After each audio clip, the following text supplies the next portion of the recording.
The whole music industry is in a state of flux, but guess who's bringing it center, right there, down back to earth? Taylor Swift, taking on Apple, writing a post on Tumblr that pretty much announced to the world that Apple didn't want to pay artists for Apple Music's free 3-month trial offering.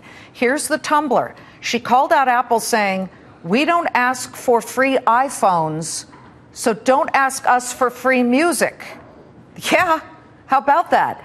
Well, we know how the millennials are all coming out and saying, "Yay, Taylor," but what about the old guard? The people who have toiled in the music industry well before the word streaming even existed. Joseph Bonsall is a member of the Ridge Boys. Yeah, the country music group, 31 albums. I'm thrilled to have you, Joe. Are you there? Well, Liz, I am here, and it's great to talk to you. And I'll tell you, I own stock in Apple, and I wish today I could buy stock in Taylor Swift. Oh, I like it. So you're really happy about what Taylor did. Why? What does she hit at your heart?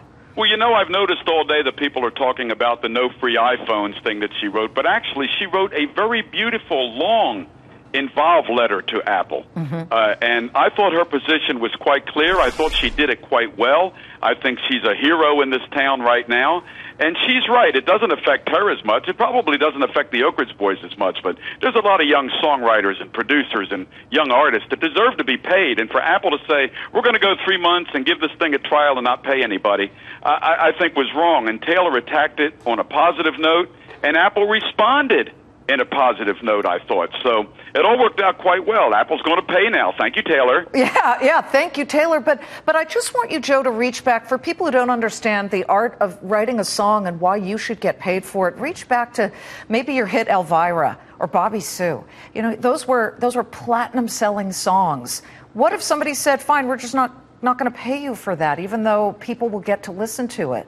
Well, you know, they not only wouldn't be paying the artist, they wouldn't be paying the writer, they wouldn't be paying the producer, they wouldn't be paying the record label. They just wouldn't be paying for the music. And let's face it, this has been a bone of contention now for a long time. Some of these streaming people and some of these download sites do it right, and there's a bunch of them that do it wrong, Liz.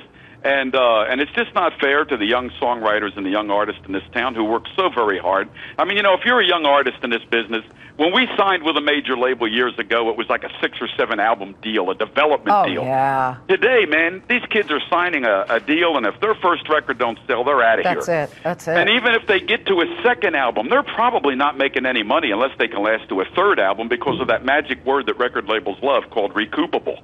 Everything you do is recoupable. In other words, you do a video, well, the label pays for it. No, they don't. It's coming out of your royalties later. So the young kids in town are not really making any money, I don't think, until they get to that third album. Yeah, and so to they all of a sudden not pay them just wouldn't be right. Joe, and I applaud Apple for coming to the table and doing what's right. All right, so you're seeing both sides of it here, but really you say buy stock in Taylor Swift. Well, there's the artist position, Joe Bonsall of the Ridge Boys, classic band.